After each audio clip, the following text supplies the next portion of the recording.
Hello students, स्वागत है आप सभी का मेरे यूट्यूब चैनल गगन बंसल मैथ क्लासेस में। आज हम 12th का एक टॉपिक है मैट्रिक्स, उस पर डिस्कस करेंगे। मैट्रिक्स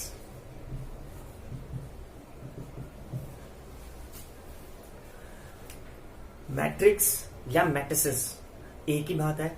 मैट्रिसेस एक प्लूरल फॉर्म है जबकि मैट्रिक्स एक सिंगुलर फॉर्म है। ये आप थोड़ा सा ध्यान रखना, क्योंकि कुछ इसे मैट्रिसेस बोलते हैं और कुछ इसे मैट्रिक्स बोलते हैं।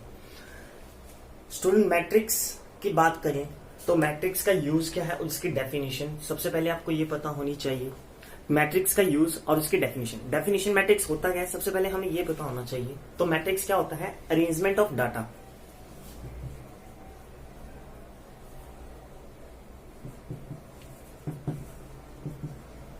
Arrangement of data. अब डाटा, यहाँ कौन सा डाटा लेना है? हम बात करेंगे वर्ड्स टू वर्ड की, क्योंकि इसमें वर्ड्स ही इंपॉर्टेंट है और वही आपको सीखना है कि किस वर्ड का क्या मीनिंग है। Arrangement of data. डाटा कौन सा डाटा हम यहाँ पे लेंगे? हम यहाँ पे नॉर्मली न्यूमेरिक वैल्यू ही लेते हैं, नंबर्स ही लेते हैं हम यहाँ पे। इवन आप जब अपने क्वेश्चंस करते हो तो उसमें आपको कुछ कैरेक्टर वैल्यूज भी मिल जाती है। ऐसी बात नहीं है कि कैरेक्टर आप पुट नहीं कर सकते, कैरेक्टर भी पुट कर सकते हो, बट कैलकुलेशन के लिए हम नॉर्मली नंबर ही वैल्यू पुट करते हैं। नंबर्स कह दिया हमने, फंक्शन कह दिया, कैरेक्टर्स कह दिया। हमारे पास फंक्शन में हालांकि सब कुछ इंक्लूड हो जाता है, नंबर्स एंड कैरेक्टर। तो ये तो थी डाटा की हम क्या वैल्यू रख सकते हैं या क्या ले सकते हैं। अरेंजमेंट की बात करें, अरेंजमेंट से यहाँ पे क्या मीनिंग है? अरेंजमेंट दो टाइप्स का होगा यहाँ पे, एक होगा रो, एक होगा कॉलम। एक होगा रो और एक होगा कॉलम। अब रो और कॉलम का अरेंजमेंट कैसे? अब बात करते हैं कि रो क्या होती है और कॉलम क्या होता है। इसके लिए मैं आपको एक छोटा सा एग्जांपल देता हूँ, एग्जांपल से बेस्ट समझ में आएगा आपको। मैं आपको एक 5 डिजिट देता हूँ 1 to 5, और मैं आपको ये कह दूं अपनी कॉपी में राइट कीजिए 1 to 5। तो आप कैसे राइट करेंगे? मान लेते हैं कि कुछ स्टूडेंट ऐसे लिखते हैं 1 2 3 4 5। 1 to 5 कुछ ने ऐसे लिखा, किसी बच्चे ने इसको ऐसे लिखा 1 2 3 4 5। ठीक है, तो अलग अलग लिखने का मेथड है। अगर एक बच्चे ने इसको ऐसे लिखा, अब कोई एक्सेप्शनल केस है, वो कहते नहीं सर मैं तो ऐसे लिखूंगा, तो नॉर्मली कॉपी में डायगोनल नहीं लिखा जाता है, तिरछा नहीं लिखा जाता है। तो एक्सेप्शनल केस मत माइंड में लेके आइएगा, है ना। कॉपी में दो ही तरीके हैं, या तो आप हॉरिजॉन्टल वे में लिखते हो या आप वर्टिकल वे में लिखते हो। जो आप हॉरिजॉन्टल वे में लिखते हो इसे हम इस टॉपिक मैट्रिक्स में रो बोलते हैं, और रो को हिंदी में पंक्ति बोलते हैं। और जो आप वर्टिकल केस यूज करते हो उसे हम कॉलम बोलते हैं, और कॉलम को हिंदी में स्तंभ भी बोलते हैं।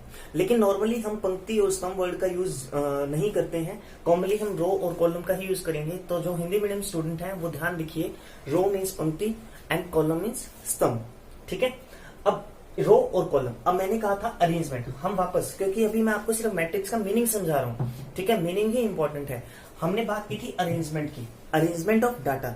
डाटा मीन्स ये मैंने अपने अकॉर्डिंग डाटा ले लिया 1 to 5। अब मैंने इसका रो लिया, ये कॉलम लिया। अब इसको अरेंज करना है। अरेंज कैसे करेंगे? तो वो देखिए यहाँ पे अरेंज किस के अकॉर्डिंग करना है। जैसे मैंने यहाँ पे अगेन वही डाटा वापस लेता हूं, जैसे 1 2 3 4 5 6 7 8 एंड 9। अब इस अरेंजमेंट में देखिए आपके पास रो भी है और आपके पास कॉलम्स भी हैं।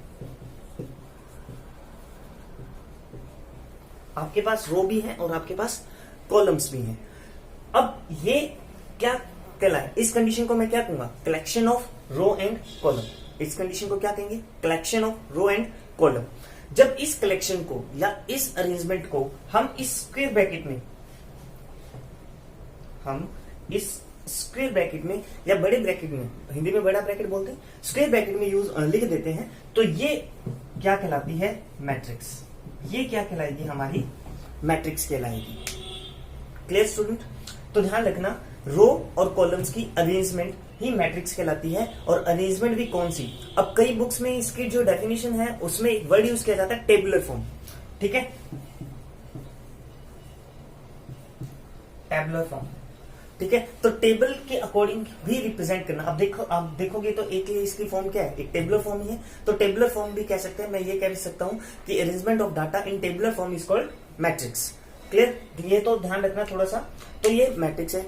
अब बात करते हैं कि ये रो, अब बेसिक स्टार्ट कर रहे हैं अपने थोड़ा थोड़ा इसमें। रो, ये देखो, देखा जाए तो ये फर्स्ट रो थी हमारी, पहली रो थी, तो पहली रो थी, तो इसको हम कहते हैं यहाँ पे R1। ये आपकी सेकेंड रो R2, ये आपकी थर्ड रो R3। सेम ऐसे ही यहाँ पे ये आपका फर्स्ट कॉलम C1, कॉलम को C से रिप्रेजेंट करते हैं। ये आपका सेकंड कॉलम C2, ये आपका थर्ड कॉलम C3। ठीक है, अब एक बार वापस इसी बेसिक को फिर देखिए।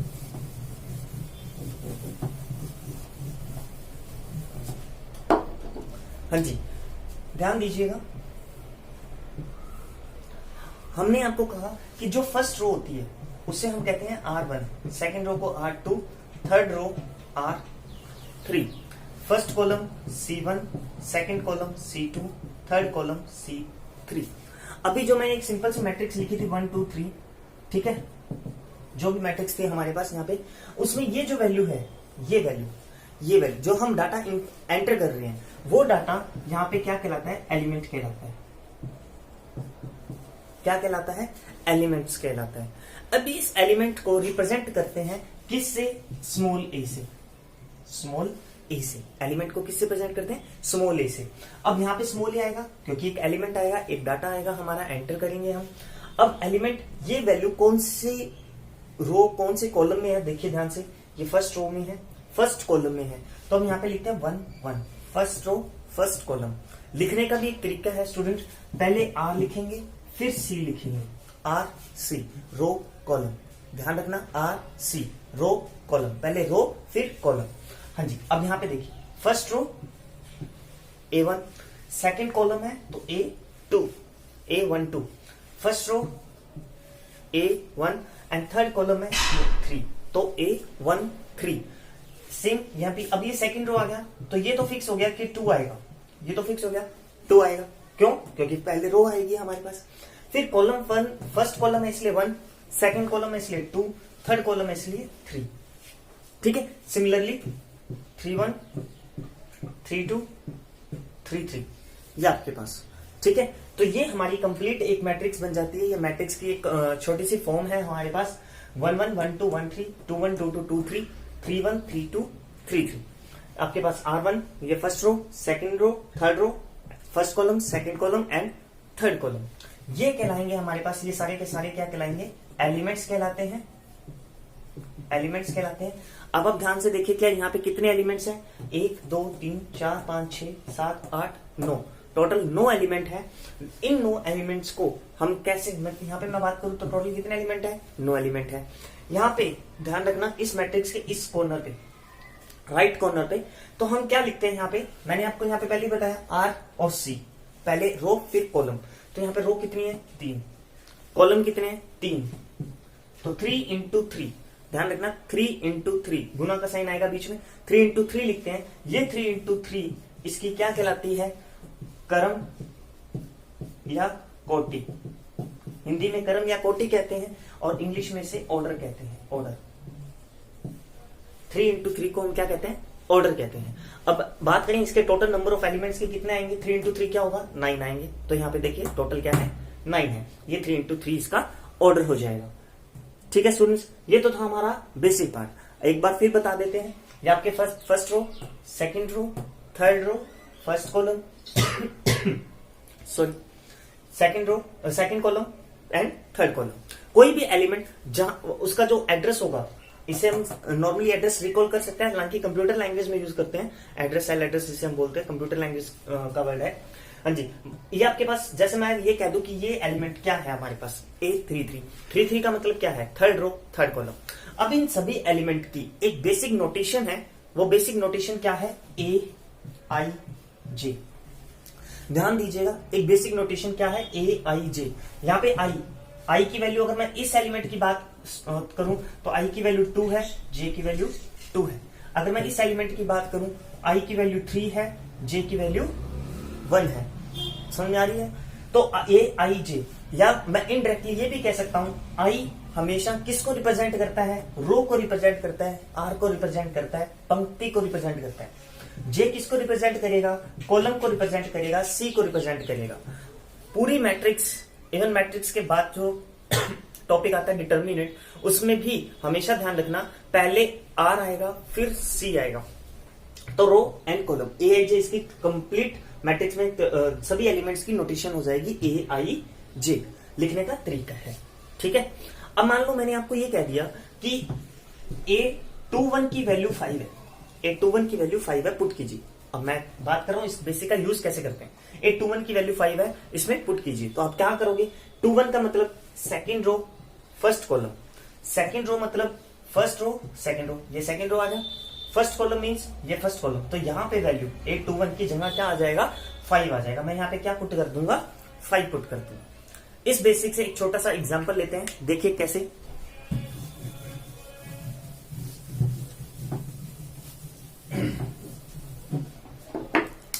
हाँ जी, मैंने आपको कहा था जो एलिमेंट्स की नोटेशन है वो है ए आई जे, ए आई जे। तो एलिमेंट्स की नोटेशन ए आई जे को हम किस तरीके से लिखेंगे? मान लेते हैं मैंने एक छोटा सा एग्जांपल लिया, आई माइनस जे। एक छोटा सा एग्जांपल लेंगे, आई माइनस जे। फिर मैं आपको ये कहता हूं कि इस रिलेशन का यूज करके आपने क्या करना है, इस संबंध का यूज करके या इस कंडीशन की हेल्प से आप 2 इंटू 2 ऑर्डर की एक मैट्रिक्स फाइंड कीजिए। 2 इंटू 2 ऑर्डर की एक मैट्रिक्स फाइंड कीजिए। सबसे पहले तो ये देखिए 2 इंटू 2 का मतलब क्या है? पहले रो फिर कॉलम, पहले रो फिर कॉलम। तो पहले रो और फिर कॉलम आपके पास क्या आएगा? यहाँ पे A11 12, मतलब कि 2 रो लेनी है हमारे पास। तो 1 रो, ये सेकंड रो 21 22, और 2 कॉलम लेने हैं हमारे पास, first column and second column. दोबारा से फिर समझ लीजिए स्टूडेंट्स, 2 रो, आर का मतलब 2 है, तो इसका मतलब आर की वैल्यू 2 का मतलब क्या हो गया? 2 रो लेनी है हमारे पास, तो फर्स्ट रो सेकंड रो। सी का मतलब 2, फर्स्ट कॉलम सेकंड कॉलम। ठीक है, तो ये हमारे पास 2 इंटू 2 ऑर्डर की या 2 इंटू 2 क्रम की क्या बन गई? एक मैट्रिक्स बन गई। अब मुझे इन सब की वैल्यू चाहिए, इन सब की क्या चाहिए? वैल्यूज चाहिए। तो वैल्यूज कैसे निकालेंगे? अब देखिए, सबसे पहले इसकी वैल्यू निकालते हैं यहाँ पे। तो मैं क्या करूंगा? A11। अब कंपेयर कीजिए, तुलना कीजिए। यहाँ पे देखो आई की वैल्यू 1, जे की वैल्यू 1, तो 1 माइनस 1 इक्वल टू क्या आ गया? 0। यहाँ इसकी कंपेयर कीजिए, A12, आई की वैल्यू 1 है, कंपेयर करो, देखो आई आई तो 1, जे की वैल्यू 2 है, -2 इक्वल टू आपके पास -1 आएगा। 2 1 A21 को कंपेयर कीजिए, तो आपके पास आई की वैल्यू इस टाइम क्या है? 2 है, तो 2 माइनस 1 इज इक्वल टू 1 आएगा। फिर A22, तो आपके पास क्या आएगा? 2 माइनस 2 इक्वल टू 0। सबकी वैल्यू आ गई हमारे पास, वैल्यू पुट कीजिए, तो हमारे पास आंसर क्या हो जाएगा? 1 1 की वैल्यू है 0, 1 2 की वैल्यू है -1, 2 1 की वैल्यू है 1, 2 2 की वैल्यू क्या है? 0। ये मेरे पास आंसर हो जाएगा 2/2 की मैट्रिक्स का। ठीक है, मैट्रिक्स के अंदर एक चीज और हमेशा ध्यान रखना, मैट्रिक्स को रिप्रेजेंट करने के लिए हम हमेशा कैपिटल लेटर का ही यूज करते हैं। अगर आपने यहाँ ए लिखा है तो यहाँ पे भी ए आएगा। कंपलसरी नहीं है कि आप ए ही लिखो, बी भी लिख सकते हो, सी भी लिख सकते हैं। ठीक है, तो कैपिटल लेटर का यूज करना है, लेकिन उसके जो एलिमेंट्स होंगे, जो उसके अवयव होंगे, वो हमेशा स्मॉल लेटर। देखो मैंने स्मॉल ए ही लिखा है, स्मॉल लेटर का ही यूज करना है। ठीक है, तो ये तो हमारा बेसिक पार्ट था मैट्रिक्स का, कि उसको कैसे लिखते हैं और कैसे रिप्रेजेंट करते हैं। और उम्मीद है कि आपको इसकी डेफिनेशन क्लियर समझ में आ गई होगी कि डाटा का अरेंजमेंट होता है इन रो एंड कॉलम्स। ठीक है, इसका बेस्ट एग्जांपल अगर बात करें कि बेस्ट एग्जांपल क्या है इसका, मैट्रिक्स का यूज कहाँ है? बहुत अच्छा यूज है इसका। आप अपना जो स्कोर कार्ड है, ठीक है, या आपके पास जो भी स्कूल के अंदर टेबल्स यूज की जाती है, या मैं आपकी स्कोर कार्ड की ही बात कर लेता है, जल्दी समझ में आ जाएगा। जैसे हम बात करें यहाँ पे अमन, ठीक है, श्याम, ये उसके हिंदी के मार्क्स, इंग्लिश के मार्क्स एंड मैथ्स के मार्क्स एंड टोटल। फिर यहाँ पे जो भी मार्क्स होते हैं यहाँ पे इसका टोटल आ जाएगा, ये भी मार्क्स उसके और यहाँ इसका टोटल आ जाएगा। तो ये भी क्या है, एक सिंपल अंदाजा लगा सकता है कि मैट्रिक्स या टेबुलर फॉर्म में यूज हो रहा है, और यहाँ इस पे क्या आएगा? डाटा आ जाएगा। ठीक है, तो अब हम ये नहीं कहते कि सर ये दूसरी पंक्ति या तीसरी। अब मैथमेटिक्स का जो भी स्टूडेंट होगा वो सीधा कहेगा A32 की वैल्यू कलर। आगे देखिए,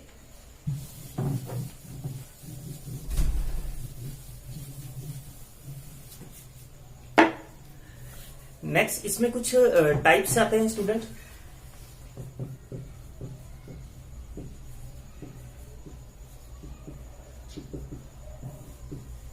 टाइप्स ऑफ मैट्रिक्स। टाइप्स अपने आप में एक इंपॉर्टेंट रोल है टाइप्स का भी, और अगर कोई कंपटीशन की तैयारी करता है तो टाइप्स से छोटे छोटे क्वेश्चंस बन जाते हैं। देखिए कैसे। फर्स्ट आपके पास आता है स्क्वायर मैट्रिक्स। स्क्वायर मैट्रिक्स या इससे बोलते हैं वर्ग आव्यूह। स्क्वायर मैट्रिक्स देखिए, वर्ग मैट्रिक्स देखिए आपके पास क्या होगी, ऐसी मैट्रिक्स जिसमें रो और कॉलम आर और सी क्या हो, इक्वल हो। ऐसी मैट्रिक्स जिसमें आर और सी क्या हो, इक्वल हो, वो आपके पास क्या कहलाएगी, स्क्वायर मैट्रिक्स कहलाएगी। जैसे आपके पास एक एग्जांपल देखिए छोटा सा, 1 2 2 1। तो यहां पे देखिए कितनी रो है, 1 2, कॉलम कितने हैं, 1 2। तो ये क्या आपके पास 2 इंटू 2, रो और कॉलम इक्वल है, इसलिए क्या कहलाएगी, स्क्वायर मैट्रिक्स कहलाएगी। सेकेंड आपके पास रेक्टेंगुलर। रेक्टेंगुलर या आयताकार आव्यूह मैट्रिक्स। आपके पास रेक्टेंगुलर मैट्रिक्स क्या होगी आपके पास, जब आर और सी क्या हो, इक्वल नहीं हो, आर और सी इक्वल नहीं हो। जैसे 1 2 3 4 5 6। अब ध्यान से देखिए, इसमें 1 2 दो रो है, दो रो, पहले आर आएगा इंटू सी, कॉलम कितने हैं यहाँ पे 1 2 3, 3 कॉलम है तो 2 इंटू 3। अब आर और सी इक्वल नहीं है तो this is rectangular matrix.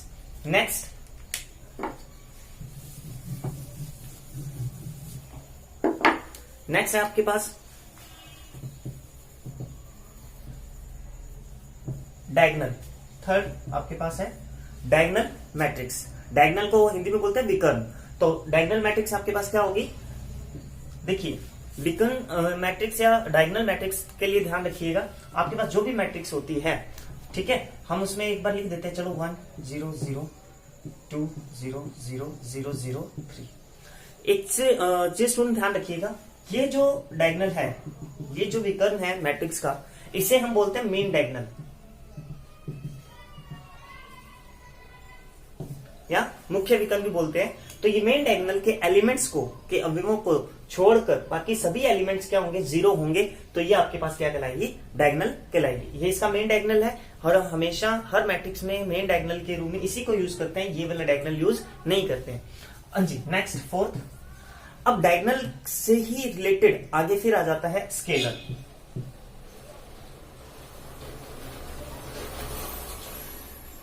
Diagonal से ही रिलेटेड आगे फिर आ जाता है स्केलर। स्केलर मैट्रिक्स आपके पास क्या हो गए, जिसमें डायगोनल्स के सभी एलिमेंट क्या हो जाए, सेम हो जाए।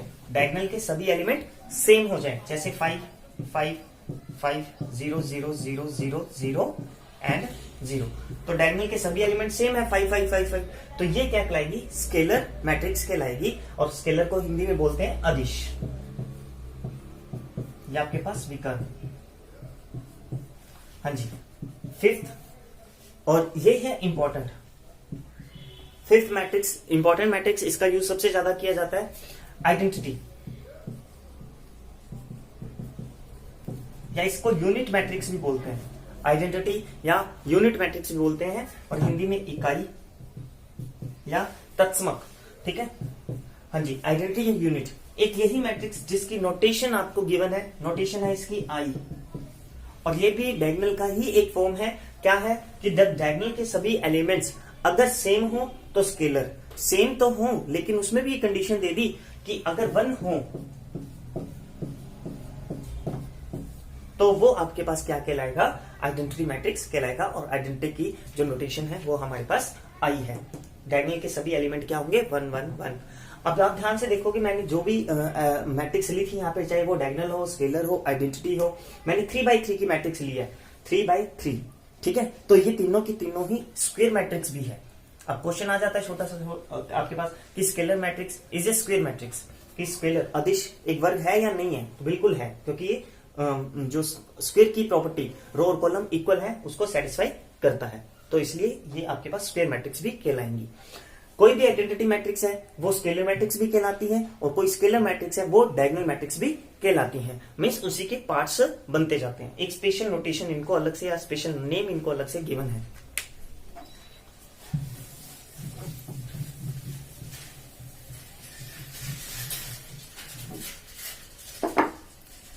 नेक्स्ट आपके पास आती है मैट्रिक्स का जो टाइप है वो है आपके पास रो मैट्रिक्स।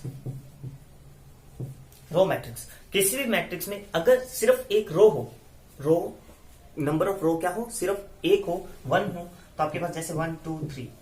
अब आप चेक करो, यहाँ पे एक रो है हमारे पास और कॉलम्स की संख्या कितनी है, 1 2 एंड 3, तो 1/3। तो ये आपके पास रो मैट्रिक्स कहलाएगी। अगर इसी को मैं ऐसे लिख देता हूं, अब रो कितनी है 3, कॉलम कितनी है 1, ठीक है। अगर एक कॉलम है तो ये हमारे पास कॉलम मैट्रिक्स कहलाएगी, तो ये हमारे पास कॉलम मैट्रिक्स कहलाएगी, ठीक है। मैट्रिक्स में मोस्टली जो टाइप्स हैं वो यही हैं, एक दो टाइप्स और भी हैं, अपर ट्रायंगुलर मैट्रिक्स है, लोअर ट्रायंगुलर मैट्रिक्स है, लेकिन उनका यूज थोड़ा कम ही होता है। अब जो यूजफुल चीजें हैं वो है आपके पास इसमें अलजेब्रिक मेथड या अलजेब्रा इसके अंदर कैसे यूज करते हैं, या हम बात करें इसके प्लस माइनस मल्टीप्लिकेशन की। तो आज सबसे पहले उससे पहले एक और इंपॉर्टेंट पार्ट सॉरी बीच में रह गया हमारा, और वो है आपके पास इक्वल मैट्रिक्स। ये बतानी जरूरी है क्योंकि इससे क्वेश्चन बनते हैं हमारे पास, और आपकी जो फर्स्ट एक्सरसाइज है इसमें से उसमें क्वेश्चन पूछे गए हैं। तो देखिए कैसे इक्वल मैट्रिक्स आपके पास वर्क करती है। कोई भी दो मैट्रिक्स को हम हमेशा कैपिटल लेटर से लिखते हैं, कोई भी दो मैट्रिक्स इक्वल होगी, कब होगी, तो उसमें केसेस है हमारे पास। सबसे पहले क्या है कि उनका ऑर्डर सेम होना चाहिए, उनका क्या हो ऑर्डर। अगर मान लो कि यहाँ पे i इंटू जे है तो यहाँ पे भी i इंटू जे ही होगा, अगर यहाँ i इंटू जे है तो यहाँ पे भी i इंटू जे ही होगा, ऑर्डर सेम होना चाहिए, ठीक है। अब देखिए यहाँ पे जैसे आपके पास मान लेते हैं कि मैंने एक मैट्रिक्स दी यहाँ पे 2 3 a b, और यहाँ पे एक मैट्रिक्स दे दी मैंने 2 c 1 2। तो किन्हीं भी दो मैट्रिक्स की तुलना करने के लिए भी इस टाइप का यूज किया जाता है। तो या आपके पास देखिए कैसे यूज कैसे करेंगे। फर्स्ट एलिमेंट के इक्वल होगा, जैसे 2 इक्वल टू 2 है, बिल्कुल सही है। सेकेंड एलिमेंट के इक्वल होगा, c इक्वल टू 3 आ गया। ये एलिमेंट थर्ड एलिमेंट, या मैं इसे यह कह सकता हूं कि सेकेंड रो फर्स्ट कॉलम की वैल्यू के इक्वल होगा, तो a इक्वल टू 1 आ गया, एंड b किसके इक्वल हो जाएगा, 2 के इक्वल हो जाएगा। तो ऐसे क्वेश्चंस में हमसे क्वेश्चन में क्या पूछता है, आपको दो वैल्यूज इक्वल, दो मैट्रिक्स इक्वल दे देगा और आपसे कह देगा a b c की वैल्यू फाइंड कीजिए। एक और एग्जांपल देखिए जो आपकी बुक में भी पूछा गया है, हो सकता है शायद डिजिट चेंज हो जाए।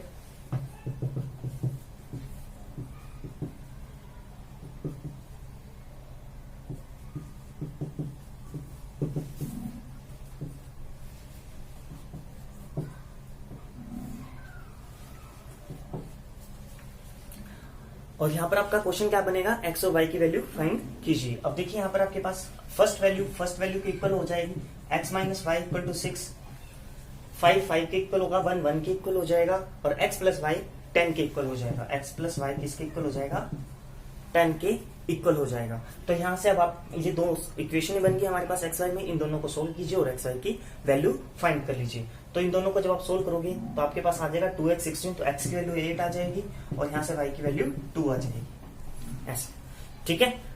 इक्वेशंस को आप किसी भी मेथड से सोल्व कर सकते हो, अपने 9th में बहुत सारे मेथड सीखे हुए हैं, ठीक है। तो ये आपके पास दो मैट्रिक्स को इस तरीके से कंपेयर कर सकते हो, और अच्छे क्वेश्चन हैं आपकी बुक में इससे रिलेटेड। नेक्स्ट देखिए,